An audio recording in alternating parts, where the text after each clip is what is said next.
Today, we're diving into a technology that feels like it's been pulled straight out of science fiction. It's about using AI to see inside the human body with a kind of clarity we never thought possible and doing it faster than ever. So let's get into it. This is the future of the MRI scan. Just think about it for a second. If you've ever had an MRI, you know the deal. That long, loud, kind of claustrophobic hour spent trying not to move a muscle. Now, what if that entire experience was over in just a few minutes? This isn't just wishful thinking. It's the new reality being built by AI-powered super resolution. And honestly, it's about to change everything. You'd think a fast, clear scan would be a simple request, right? So why has that been so incredibly difficult to pull off? Well, for decades, MRI technology has been stuck in this fundamental, really frustrating trade-off. Yeah, it's one of those classic you can't have it all situations. On one side, you can get a really fast scan. That's great for patients who can't stay still, like kids. But the trade-off is the image comes out grainy, lacking all that crucial detail. On the other hand, you can wait for that super sharp, crystal clear image, but that means a very long, very expensive scan where even the tiniest twitch can ruin the whole thing. Doctors and engineers often call this the MRI triangle. You've got these three things: scan time, image quality, and spatial resolution. And they are all locked together. If you try to improve one, you almost always make another one worse. For years, this triangle has basically been an iron law of medical imaging. But what if you could just break that triangle? What if you could get the best of all worlds? Well, that's exactly where this computational breakthrough called super resolution comes into play. So what is this magic exactly? Super resolution, or SR for short, is basically like a digital enhancement lab for medical scans. It takes a quick, low-resolution image and then uses incredibly smart software to fill in the missing details, creating a sharp, high-res picture from it. And this is the revolutionary part. You don't need a brand new multi-million-dollar MRI machine. It's all done with software. Okay, so how does this digital magic actually work? Well, the secret sauce is deep learning. It's all about training AI models to literally see the details that were invisible in that original quick scan. Researchers are coming at this from a few different angles. You can think of them as three different philosophies for teaching an AI how to enhance an image. First up, you've got the data-driven approach. This is like an art student who studied thousands and thousands of blurry photos right next to their sharp originals. Over time, they just learn to add detail because they recognize the patterns. Then there's physics-informed. This AI is more like an engineer. It doesn't just look at the picture, it actually understands the physics of how an MRI machine works, so it makes sure the details it adds are physically possible. And the third one is image translation. This is super clever. It just treats blurry and sharp as two different languages and learns to become a perfect translator between them.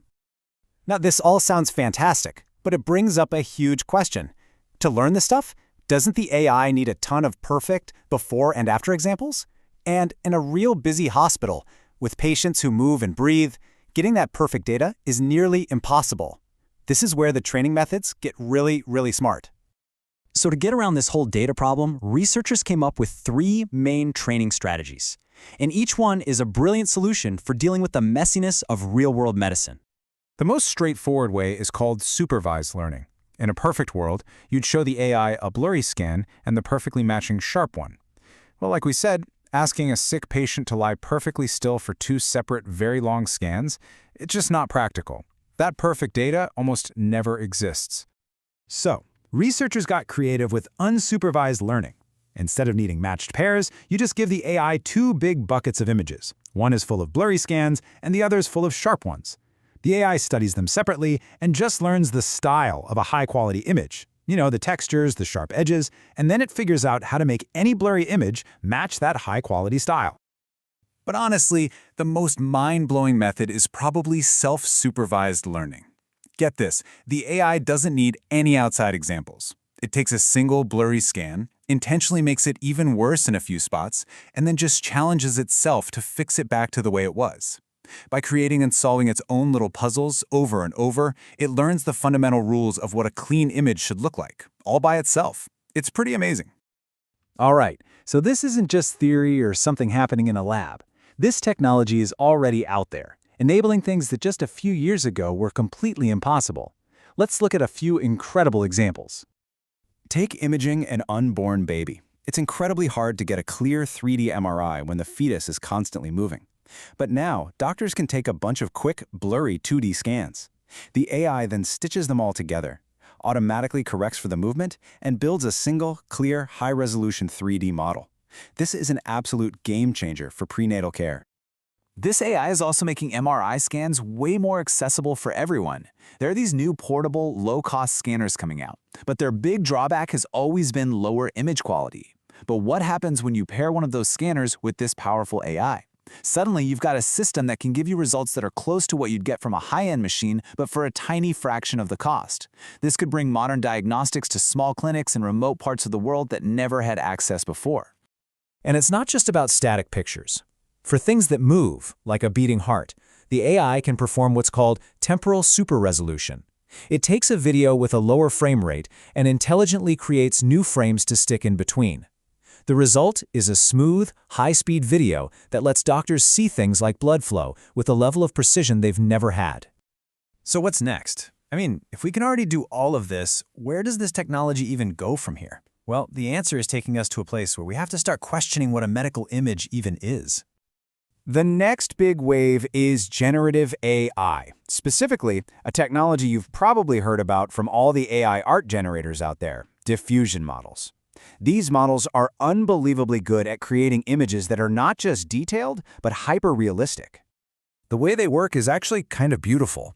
Imagine you start with a screen of just pure, random noise, like old TV static.